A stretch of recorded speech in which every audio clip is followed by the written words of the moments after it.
តើពិភពលោកកំពុងដើរចូលអន្ទាក់សង្គ្រាមលោកលើកទី3ឬយ៉ាងណាតាមដានការវិភាគយុទ្ធសាស្ត្រដែលគ្មានមេត្តាក្នុងនីតិព័ត៌មានពិសេសឥឡូវនេះលោកនាងនិងប្រិយមិត្តជាទីមេត្រីជួបជាមួយនឹង RT News ទៀតហើយពុកម៉ែបងប្អូនយុទ្ធសាស្ត្រស្ដេចនាគក្រាបក្នុងបាតសមុទ្រចិនសម្រុកគូសផែនទីមហាសមុទ្រសកលដើម្បីបំបាក់ឧត្តមភាពយោធាអាមេរិកនិងរុញច្រានពិភពលោកឲ្យធ្លាក់ក្នុងជ្រោះមរណៈនៃសង្គ្រាមនាវាមួយជឹកដែលមិនអាចជៀសផុតបានពិភពលោកកំពុងឈានចូលទៅដល់របត់ដ៏គ្រោះថ្នាក់បំផុតមួយនៅក្នុងប្រវត្តិសាស្ត្រខណៈដែលផ្ទៃទឹកសមុទ្រដែលធ្លាប់តែស្ងប់ស្ងាត់កំពុងប្រែជាសមរភូមិបច្ចេកវិទ្យាដ៏កាចសាហាវបំផុតហើយយោងតាមរបាយការណ៍ស៊ើបអង្កេតរបស់ទីភ្នាក់ងារសារព័ត៌មាន Reuters ចុះថ្ងៃទី24ខែមិនិនាឆ្នាំ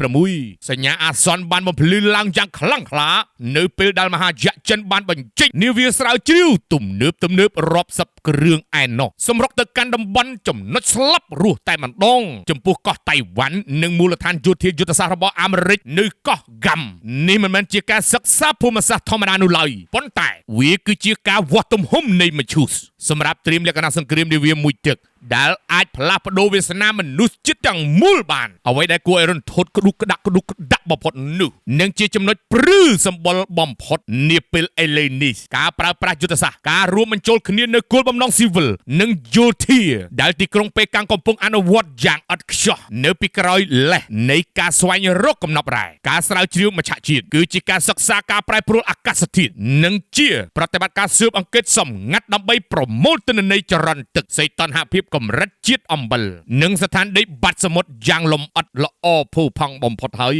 ទិន្នន័យទាំងនេះគឺជាដង្ហើមសម្រាប់នាវាមួយទឹកដើរដោយថាមពលនុយក្លេអ៊ែរដែលចិនអាចប្រើប្រាស់ដើម្បីបំបាំងកាយពីប្រព័ន្ធរ៉ាដានិងឧបករណ៍ចាប់សញ្ញាសូណា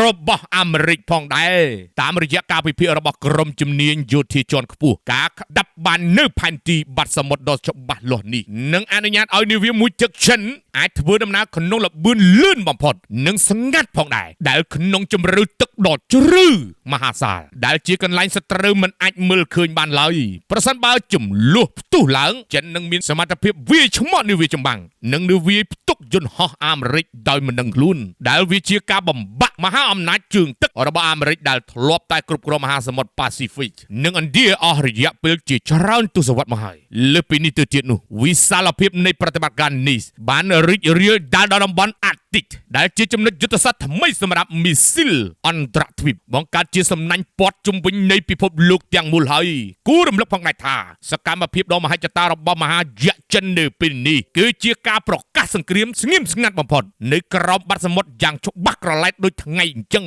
ការគូសផែនទីបាតសមុទ្រក្នុងទ្រង់ទ្រីធំបែបនេះគឺជាការរៀបចំអុកលុកសន្តិសុខសកលនិងជំរុញច្រានពិភពលោកឲ្យដើរទៅគៀកមាត់ជ្រោះមរណៈនៃសង្គ្រាមលោកលើកទី3ប្រសិនបើមហាអំណាចទាំងពីរមិនអាចរក្សាតុល្យភាពនេះបានទេនោះមហាសមុទ្រនឹងក្លាយជាភ្នូរដ៏ធំសម្រាប់សន្តិភាពក្នុងនាមជាស្ថាប័នសារព័ត៌មានយើងខ្ញុំសូមដាស់តឿនដល់បណ្ដាប្រទេសពាក់ព័ន្ធទាំងអស់ឲ្យបង្កើននូវការប្រុងប្រយ័ត្នខ្ពស់បំផុតចំពោះអាវុធលាក់មុខដែលកំពុងតែរីកសាយភាយនៅក្រោមផ្ទៃទឹកដ៏ជ្រៅនេះនៅពេលបាតសមុទ្រក្លាយជាសមរភូមិលាក់ខ្លួននោះគ្មានជ្រុងណានៃពិភពលោកដែលអាចគេចផុតពីស្រមោលមរណៈបានឡើយ